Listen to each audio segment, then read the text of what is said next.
Olá, queridos amigos e amigas. É com muita alegria que eu recebo no programa de hoje ela que é documentarista premiada, pesquisadora de mídias e uma das mais queridas docentes do curso de Cinema e Audiovisual do CEUNSP, Centro Universitário Nossa Senhora do Patrocínio. Eu converso hoje com a professora Lilian Solar Santiago. Bem-vinda, professora. Bem, muito obrigada, Mirna, pelo convite. É um prazer enorme estar aqui com você hoje. Prazer é meu, né, de conversar com uma documentarista premiadíssima como você, né, professora?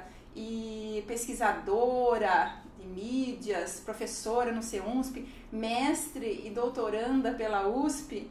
Como é que foi chegar até aqui? Conta a sua história. Bom, na minha família é muito simples, assim, vem de uma família... meu pai era motorista de táxi, motorista particular, minha mãe era empregada doméstica, dona de casa, mas eles sempre foram muito ligados à educação, parece que é um projeto de família para eles, sabe, educação. Então, eu sou bem mais nova que meus irmãos, mas meus irmãos mais velhos estudaram em colégio interno, meu pai trabalhava em 3 lugares para pagar, muito acima do que ele poderia, por um projeto mesmo de achar que esse é um caminho de transformação, né? E de uma vida mais digna. Então, ele trabalhou muito tempo na Standard Propaganda, que era uma agência super importante nos anos 60, nos anos 50.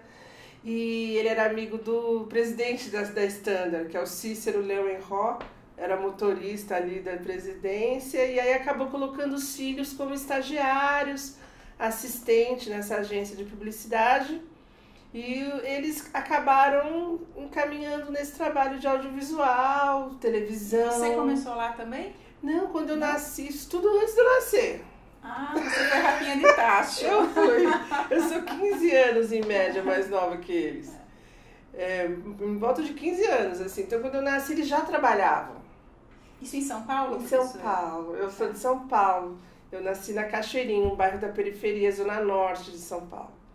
E aí eles já trabalhavam. Então, minhas lembranças de infância, assim, meus irmãos eram muito presentes na minha infância. Então, minhas lembranças eram set de filmagem, corredor de televisão. Já cresceu no meio. Casas de artistas, né, mesas com os técnicos. Então, eu cresci nesse meio mesmo, assim. Era o meu dia a dia.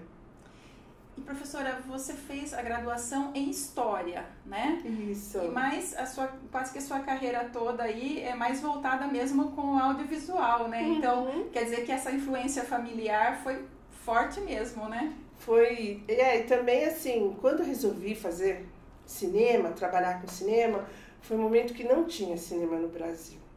Em 1990, o Collor acabou com o Embrafilme, que era a forma de fomento ao cinema que a gente tinha até então. E aí não tinha filme nenhum, assim, né? Eu comecei a trabalhar como estagiária, assistente de produção de comerciais, assim, um jeito de ganhar um dinheirinho na adolescência, assim, no início da juventude, e conheci muitos técnicos, diretores, adorava estar ali com aquelas pessoas. Falei, mas que desperdício, tanta gente inteligente, bacana, fazendo comercial de geladeira, de carro. Tinha que ter cultura, tinha que ter filme pra gente fazer. E as pessoas falaram, não vai ter mais filme no Brasil. Só os americanos vão fazer. Aqui não vai ter mais. Se você quiser trabalhar com isso, é assim. E eu falei, não, tenho certeza que vai mudar, tenho certeza que vai mudar. Aí em 92, que foi o ano antes de eu entrar na faculdade, apenas 3 filmes foram produzidos no Brasil. Um documentário, uma ficção, um curta da Turma da Mônica, de 15 minutos. Não tinha cinema. E eram ainda projetos que foram financiados no período anterior, né? Meio um pouco que a gente está vivendo hoje, uma crise que, né, aparentemente tem lançamentos, mas não está tendo produção. E isso pode acabar num funil, né, sem produção, se continuar assim. E aí, eu falei, acho que eu devia fazer administração pública para trabalhar no Ministério da Cultura e fazer leis de incentivo, eu já imaginava isso, sabe? Aí fui tentar fazer cursinho para GV, mas era muito concorrido, era um curso gratuito, administração pública na época, então era muito concorrido. Era um curso muito prestigiado, assim, as pessoas... Era um curso difícil. Aí eu tentei 2 vezes, nada, a 3ª vez. Aí no cursinho o professor chegou pra mim e falou: nossa, mas você tem um talento pra história, né? Eu falei: não, mas existe talento pra história? Eu não imaginava que tinha. Pra onde você estudou? Quem foi seu professor? Eu falei: eu estudei em escola pública, eu não lembro de nenhum nome de nenhum professor exatamente, assim. E ele me colocou aquele bichinho, né? Eu falei: pode ser interessante, né? Aí fui na faculdade de História, gostei, falei: vou fazer esse vestibular. E aí entrei na faculdade de História e foi muito bom. Foi uma boa base aí para os documentários, né? Para pesquisa. Eu nem sonhava com documentário na época, mas a pesquisa, escrever bem, conseguir expressar, né, no papel. Aí eu comecei a trabalhar muito. Quando teve a retomada, já no primeiro ano da faculdade, já foi a retomada do cinema, que teve a lei do audiovisual, foi promulgada em 93. E aí começou a rolar a produção de novo, né? Aqueceu, né? Aqueceu de um jeito. Aí em 94 já estava fazendo meu primeiro filme com Beto Brandes, Os Matadores, foi o primeiro filme que eu trabalhei. E aí não parei mais, assim. Trabalhei em vários filmes da retomada durante a faculdade. Terminou a faculdade, eu era produtora executiva, era paralelo o trabalho, assim, né?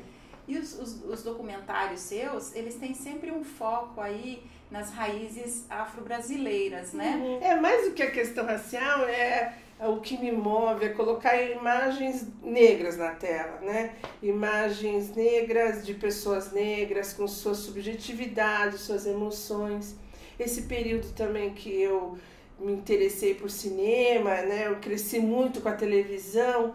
A gente teve nos anos 70 uma televisão que só tinha negros como serviçais, estereótipos, muito pouco se via.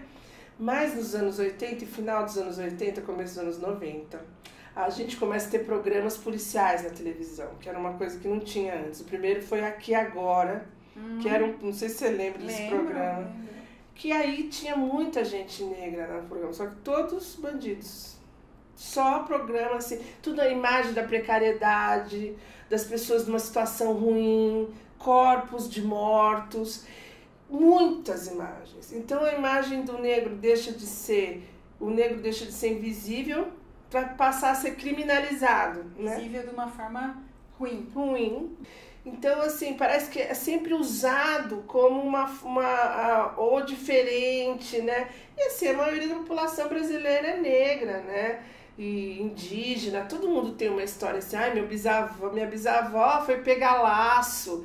Quer dizer, uma indígena que tá lá, que você não sabe o nome, que a gente mantém os nomes europeus, a gente não honra nessa nossa ancestralidade, que é a base do Brasil, né? As 3 raças que nos formam, e em número a população negra é a maior.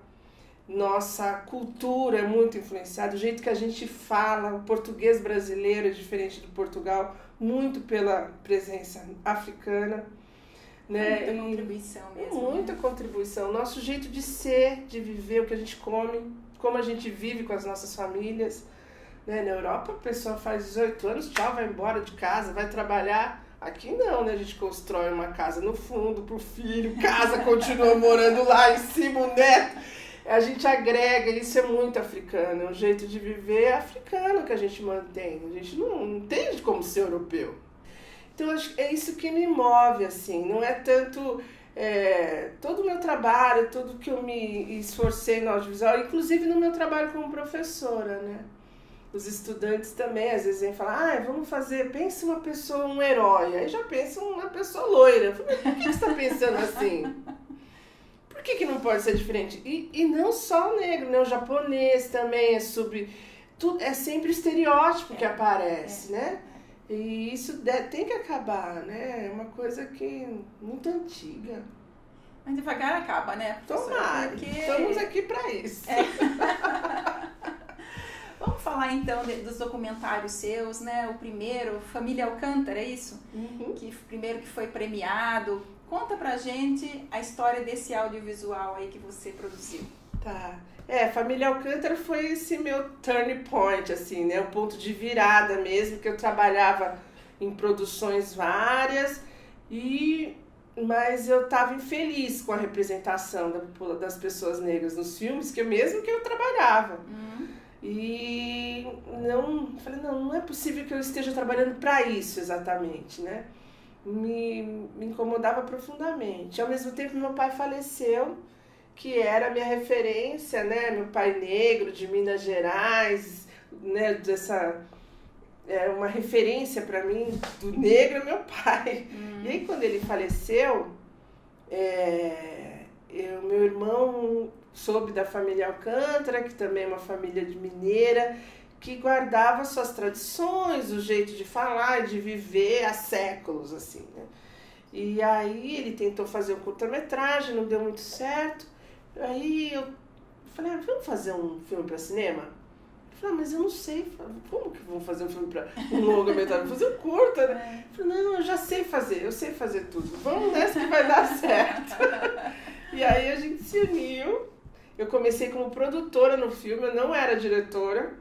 E no processo eu acabei me tornando co-diretora também. Então foi um filme que me transformou em diretora, podemos dizer assim. Mas foram 10 anos de processo de filme. Porque a captação muito difícil, lei de incentivo, esse primeiro momento da retomada é só com lei do audiovisual. Então é só empresas patrocinando, debitando do imposto de renda. E eu era uma jovenzinha, a gente não tinha contatos. Né? Eu aprendi tudo nesse processo. Assim. Vamos ver um pedacinho da família Alcântara, então? Vai lá.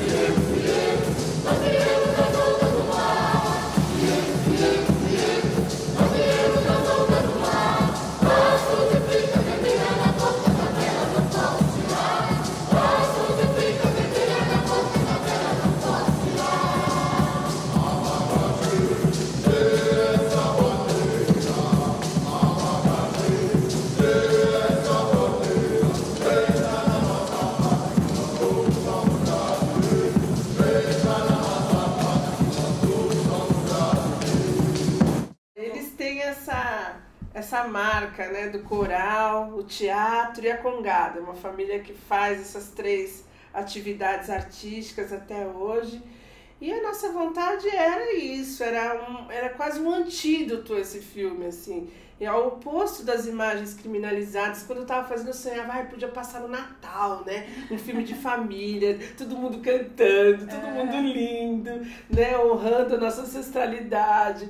Só que para chegar na televisão, 8 anos para lançar no cinema, 10 anos para chegar na televisão. Mas você ganhou prêmios com ele, né? Foram vários prêmios, porque durante o processo, a maioria do dinheiro que a gente conseguiu foi através de prêmio. Prêmio para roteiro, desenvolvimento, para filmar, para lançar.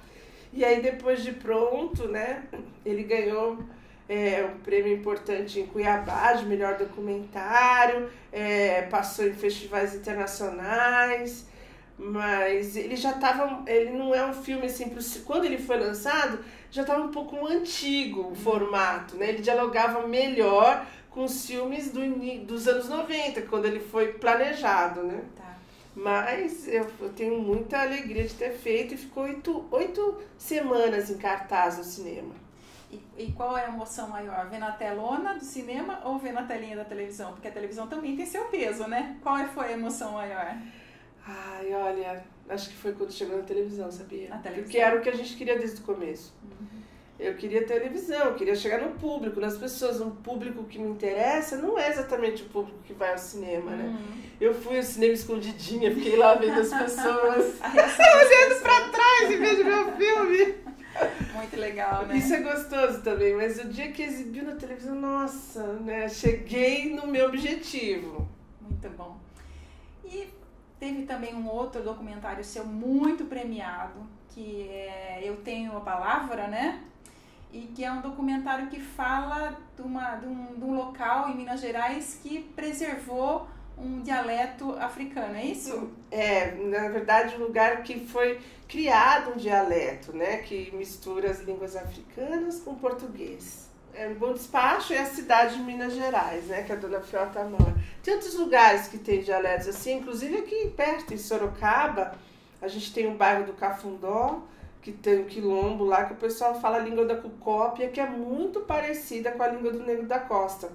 É muito parecida, é o mesmo léxico, é uma língua que é uma língua de trabalho, então a gente vê bem que as pessoas chegaram de regiões diferentes, com línguas diferentes, e é uma língua em comum, assim, né, que dá para as pessoas se entenderem, mas é uma mistura de bandas, de línguas bantas diferentes, que é o banto, né, são povos africanos do centro-sul da África, de onde vieram a maioria dos africanos para o Brasil. Para nossa região aqui também, né? O Brasil inteiro, né? E eles têm... só aqui no Brasil que foi identificado que eles tinham uma origem comum, que tinham línguas em comum, porque em África cada um estava no seu lugar, não tinha essa união. A vinda para o Brasil e a escravidão, né, foi que os pesquisadores conseguiram identificar que eles tinham em comum uma língua ou um certo, né, campo linguístico, assim, uma forma de lidar com as deidades, né? Já tinham essa ideia de um Deus único que combinou muito com o catolicismo, e que o catolicismo aqui também é muito negro, diferente do catolicismo português, né? Com essa congada de dançar fora, não podia entrar na igreja, vamos fazer cortejo fora da igreja, vamos fazer a festa lá fora, né?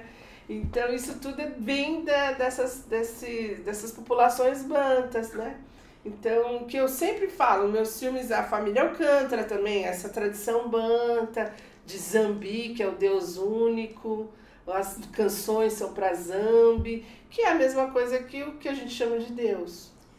Vamos ver um pedacinho então do Eu Tenho a Palavra?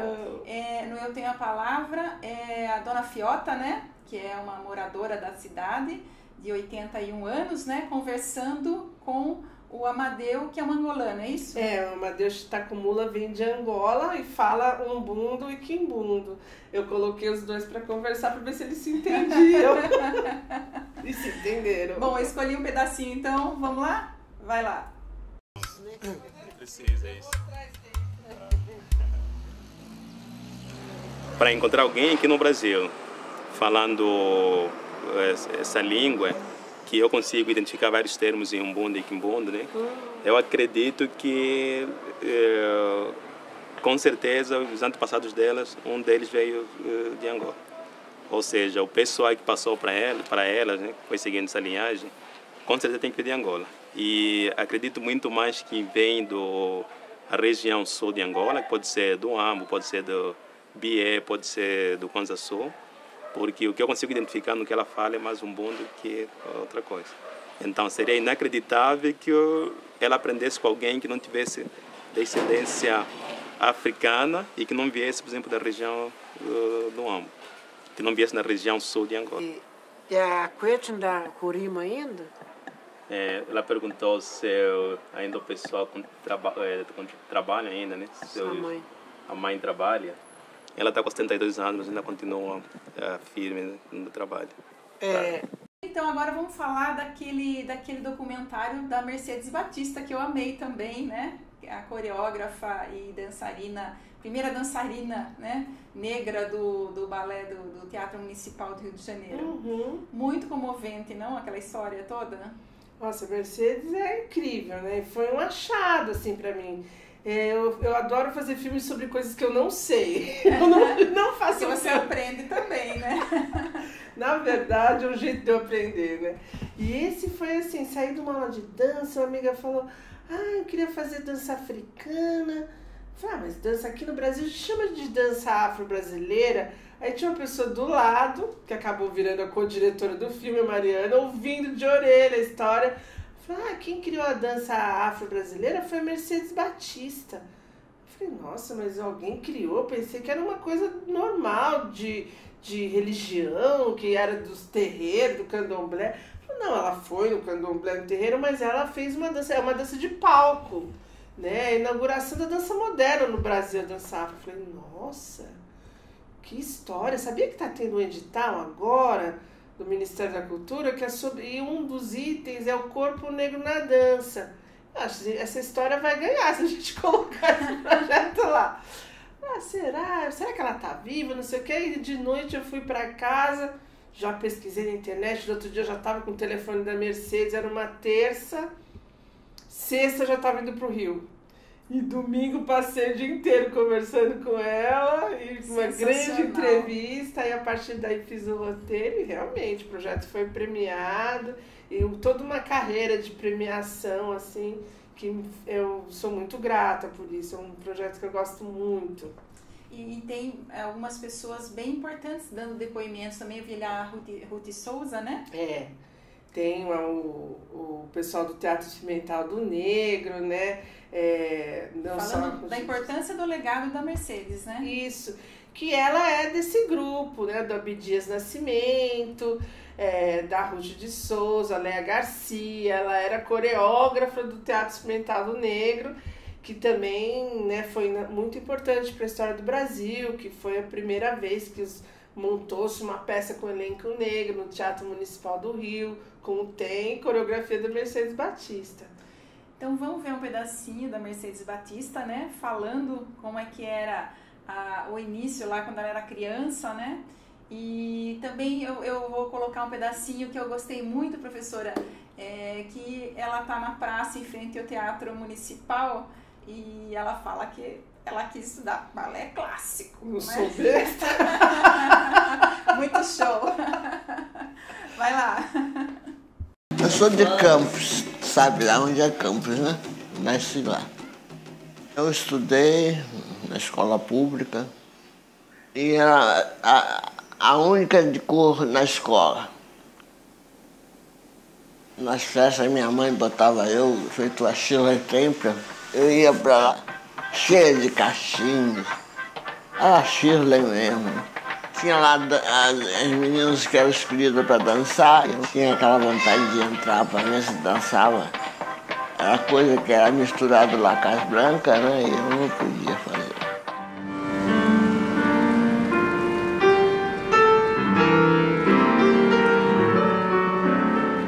Eu queria fazer aula lá no Teatro Municipal, clássico. Eu não sou besta, né?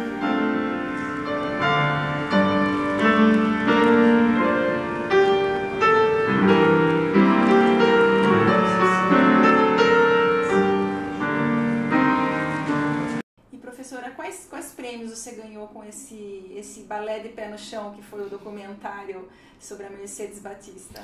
O balé foi um projeto muito premiado, assim, festivais, participou de festivais no Brasil, no exterior, e um prêmio que eu tenho um especial apreço é um prêmio do IFAM, que é do Instituto do Patrimônio Histórico. No Festival de Filme Etnográfico Internacional, ele ganhou de melhor pesquisa e roteiro. E é um prêmio que eu gosto muito, ele é muito bonitinho também. E significa muito para mim, assim, de melhor pesquisa e roteiro de um tema que é um prazer para mim, né, falar sobre isso. Aí você também foi contemplada com 2 prêmios muito importantes em 2006. Um deles, inclusive, na Assembleia Legislativa, né? Uhum. Conta pra gente desses prêmios bem importantes também.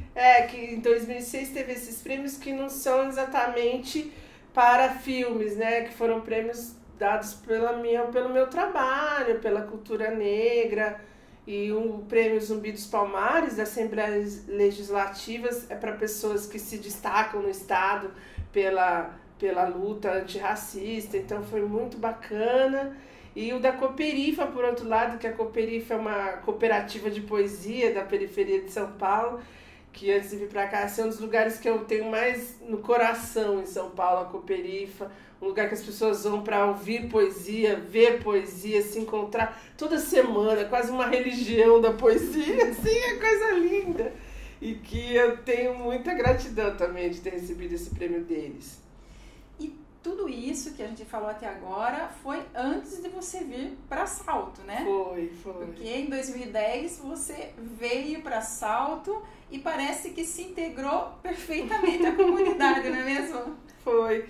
Eu vim para dar aula no CEUNSP, eu já dava aula antes, mas muito pouco, assim, eu comecei a dar aula na Federal de São Carlos como professora substituta, eu nem tinha mestrado. Mas quando eu entrei na sala de aula para dar aula de mercado e formação de audiovisual, eu me vi naquele lugar e falei, nossa, eu estou muito bem aqui, eu não imaginava que era tão bom. Se sentiu bem? Me senti bem. E eu tinha 30 anos nessa época, então eu era muito próximo dos alunos, né? E era muito legal, participava das bandas dos alunos, saía com os alunos, era muito próximo a eles. E aí passou esse estágio, eu falava, vou fazer mestrado, porque é interessante também. Não pensava que ia frutificar essa coisa de ser professora de cinema, mas eu quis dar uma abertura fazendo mestrado. Mas o mestrado já foi na linha do audiovisual? Já. Eu entrei no mestrado para falar sobre comparação de legislação entre Argentina e Brasil para o cinema, bem jurídico, cinematográfico.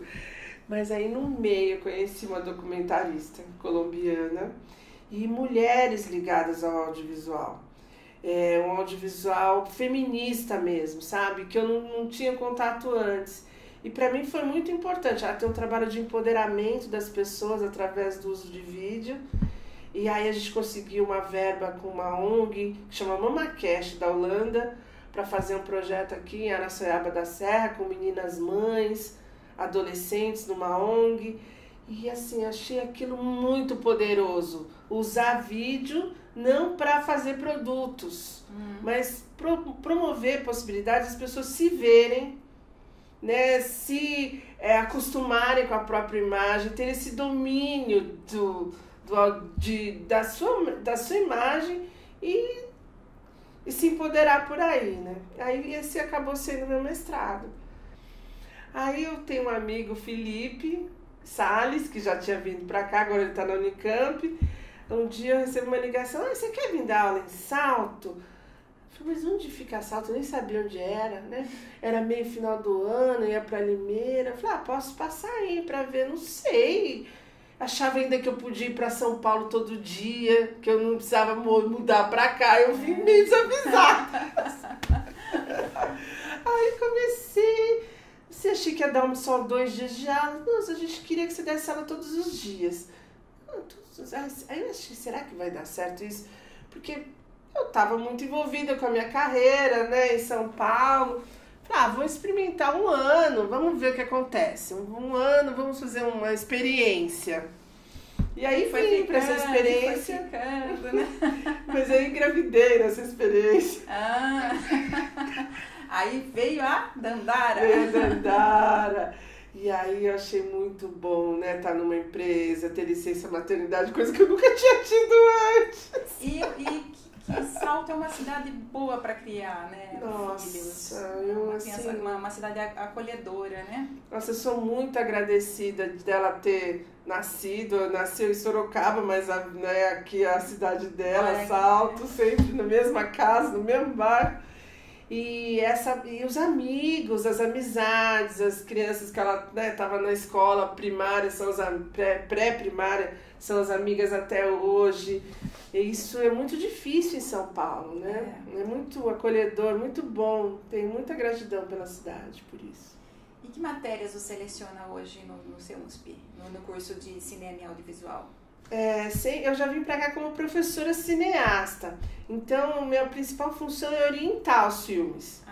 Eu oriento, então, os estudantes fazerem os filmes do TCC ao final do curso, né? Mas para isso a gente já faz filme desde o primeiro ano. Então a gente fez um processo, a gente teve essa possibilidade de criar uma metodologia muito dinâmica com foco na realização. Então, todas as matérias elas estão voltadas para isso e eu sou a que orienta a produção, direção, roteiro, até os festivais. qual é a principal missão do professor universitário no Brasil hoje? Ai, pergunta difícil, né? Não sei, assim, falar em nome de todos, né? Mas eu posso pensar para mim, né? Eu sinto que é fazer com que os jovens tenham esperança no conhecimento, de que vale a pena o conhecimento, vale a pena se esforçar pelo conhecimento, por ir a fundo nas questões, não ser superficial, né? Ter um comprometimento real com as coisas, né? Não ter aquela... Eu falo assim, olha, não me interessa se faltou, se não faltou, não me interessa as regras, né? Assim, óbvias. Eu quero que as pessoas tenham um grupo interessado no conhecimento. Então, eu sempre quero voltar para isso, sempre estou voltando para isso de alguma forma, porque eu acho que é só isso que importa. E, professora, essa vinda para Salto e essa inclusão na comunidade, ela se deu de forma bem forte mesmo, né? Que você acabou fazendo vários projetos com a comunidade negra local, como a Casa da Memória Negra de Salto. Comenta esse projeto pra gente. Então, tudo assim, muito importante para essa trajetória foi conhecer o Zé Roberto. Zé Roberto Benedito já esteve aqui também. Uma pessoa fundamental para mim nessa cidade. Foi a primeira pessoa que eu conheci, ele já sabia que eu trabalhava com cinema, com essas questões, e estava na prefeitura na época, né? Foi na minha casa, né, junto com o Ari, né, do Faces Ocultas, eu lembro, foram os 2 primeiros que eu conheci. E a gente começou a fazer um trabalho com um grupo de mulheres que tinham procurado a Coordenadoria do Negro, que elas queriam fazer um desfile de modas, principalmente a Maria do Caju, que encabeçou essa história toda, né? Maria queria fazer um desfile, e o Zé Raul falou, será que você consegue ajudá-las a fazer o desfile? Eu falei, olha, eu não entendo nada de desfile, mas a gente pode fazer vídeo. E fotos, que em vez de desfile, que a gente não faz a gente podia fazer um calendário fotográfico, né? Fazer um ensaio fotográfico com elas. Essas minhas ideias. Minhas ideias. Aí pedi para um professor indicar alguém que podia fotografar, um professor de fotografia. Ele indicou a Pola. Pola já esteve aqui também. E aí Só faltava você, professora.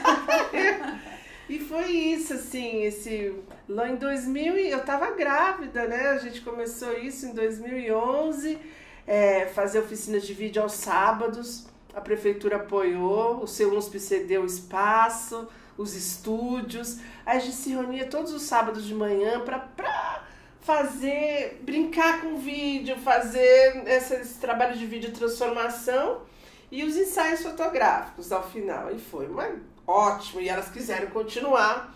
Aí no ano seguinte a gente fez um filme que elas roteirizaram, produziram, a gente veio filmar aqui até no Scalete, deu espaço pra gente. Um filme que era sobre um aniversário, que a mulher recebia os amigos e tal, e elas passaram todo o passo a passo da produção. Isso empoderou demais esse grupo, a mim, nos amalgamou. Todo mundo que passou por essa experiência acabou passando por uma transformação profunda, assim, de poder atuar na cidade, né? Como artista mesmo, e no que a gente puder. Então elas já estão fazendo desfiles, já fizeram vários desfiles. A Pola fez muitos trabalhos de exposições junto com as mulheres, entraram no coral, inventaram... Coral Afro também já esteve aqui. Coral Afro, elas, assim, começou a pulular, né? E para mim também, né? A aproximação com o museu. E então isso foi muito natural que aconteceu a Casa da Memória, por causa disso tudo, né? Que está lá no Museu Héctor Limeira Lesso, né? Isso, desde 2016, o projeto que foi ganhador de um prêmio federal, prevê que a casa fique de 2016 até 2020, né? Infelizmente agora na pandemia não podemos visitar, mas eu estou elaborando o site para todo mundo poder visitar pela internet, né? Mas quero muito que a casa seja municipalizada e continue, porque ela é minha e está cedida para o museu. Eu gostaria de ceder à prefeitura, que a prefeitura mantivesse, porque ela é a pesquisa e todo esse um jeito de trabalhar o documentário muito inovador, né? Porque ao invés de fazer um filme para essa população, para a população negra local, seria muito bacana ver um filme na internet falando, a gente até tem isso, né, sobre a presença negra na Brasital, a gente fez um documentário sobre isso, só que é muito diferente você ir a um museu onde você não se via, né, que tinha toda uma perspectiva de só valorização da história italiana, e a gente, e 30% da população de repente consegue se ver. Se viu ali, né? Se viu ali, se sentiu representada, honrada, seus antepassados, sua história, seu jeito de ser e de viver. Então é um projeto inovador também, né? E que agora está sendo, eu também estou estudando isso no meu doutorado, para apresentar como uma proposta de trazer a comunidade para a universidade e também uma ação como professor artista com a comunidade e a universidade, não mais separar os conceitos. A comunidade está lá fora e nós vamos estudar a comunidade. O professor é artista lá fora e na escola da aula, na universidade. Não, mas pensar uma forma conjunta de desenvolvermos enquanto comunidade, universidade e artista. Professora, teve também um documentário que você fez que também se originou desse compartilhamento, né, com a comunidade aqui negra, das mulheres negras, né, niotas aqui em Salto. Conta pra gente desse documentário e a gente já vai ver um pedacinho também. O Fios do Passado foi um convite da Pola, que me chamou para fazer um registro audiovisual, né, de um projeto que ela estava fazendo de bordar a foto das niotas e imprimir a foto no tecido e elas bordarem as memórias. E eu também participar desse projeto de alguma forma. Então eu participei fazendo reuniões de sensibilização para a gente contando como que eu me relacionava com a minha história, e que elas buscassem na sua história, né, elementos de força, de alegria. E ele tá num lugar já do meu trabalho que se transformou aqui em Salto, assim, ele acabou ficando mais focado numa memória de afeto, que é um trabalho que eu venho desenvolvendo mais atualmente. Acho que antes tinha uma coisa mais de luz a questões históricas, personagens históricos. Agora eu estou mais preocupada com personagens que não são importantes, mas como o afeto nos forma. Aquilo que a gente ama e aquilo que a gente gosta, como isso é importante para a comunidade e para a formação da pessoa humana, né? E aí depois foi esse final, essa finalização a partir do passo a passo de todo o trabalho até chegar nos bordados finais. Vamos ver então um pedacinho? Vai lá! Eu nasci lá na mata da Jurema, chamei cedo seu nome, ó rainha que atendeu.